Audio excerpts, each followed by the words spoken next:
तो आज की इस वीडियो में हम माँ के 8वें स्वरूप यानी कि महागौरी नाम और स्वरूप को लेकर जो पौराणिक कथाएं प्रचलित है उसकी बात करेंगे और पूजा विधि के बारे में भी बात करेंगे। तो चलिए जानते हैं सबसे पहले पौराणिक कथा।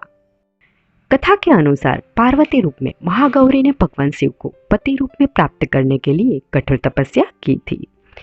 एक बार भगवान भोलेनाथ द्वारा कहे गए किसी वचन से पार्वती जी का मन बहुत दुखी हुआ था और पार्वती जी तभी तपस्या में लीन हो गई थी। इस प्रकार वर्षों तक कठोर तपस्या करने पर जब पार्वती जी नहीं आई तो पार्वती जी को खोजते हुए भगवान शिव उनके पास पहुंच जाते हैं। वहां पहुंचकर वे पार्वती को देखकर बहुत आश्चर्यचकित रह जाते हैं। पार्वती जी का रंग अत्यंत ओजपूर्ण होता है। उनकी छटा चांदनी के समान श्वेत और कुंद के फूल के समान धवल दिखाई पड़ती है। उनके वस्त्र और आभूषण से प्रसन्न होकर देवी उमा को गौर वर्ण का वरदान देते हैं और वे महागौरी कहलाती है। तो चलिए अब जानते हैं अष्टमी की पूजन विधि। दुर्गा अष्टमी की तिथि परम कल्याणकारी और पवित्र सुख देने वाली होती है। अष्टमी को माँ भगवती का पूजन करने से सारे दुख और कष्ट मिटते हैं। माँ की शास्त्रीय पद्धति से पूजा करने वाले लोगों को धन वैभव संपन्न होते हैं।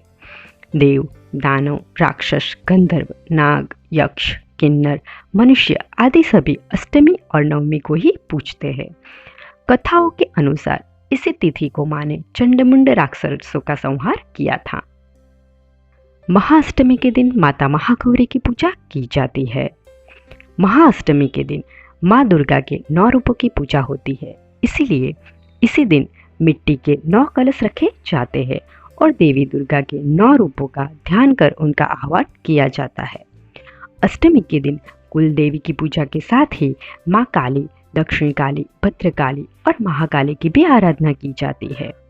अष्टमी के दिन माता को नारियल का भोग लगा सकते हैं, लेकिन इस दिन नारियल खाना निषेध है क्योंकि इसके खाने से बुद्धि का नाश होता है। माता महागौरी अन्नपूर्णा का रूप है। इस दिन माता अन्नपूर्णा की भी पूजा होती है। इसीलिए अष्टमी के दिन कन्या भोज और ब्राह्मणों को भोज करवाया जाता है। खीर, मालपुआ, मीठा हलवा, पूरण पोली, केले, नारियल, मिष्टान, घेवर, घी, शहद और तिल और गुड़ माँ को अर्पित करते हैं।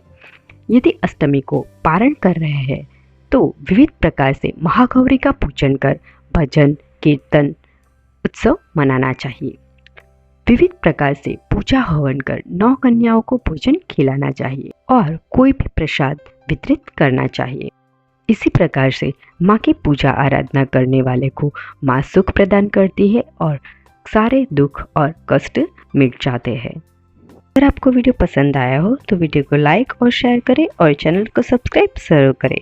तो मिलते हैं अगले नए वीडियो के साथ। जय श्री कृष्ण।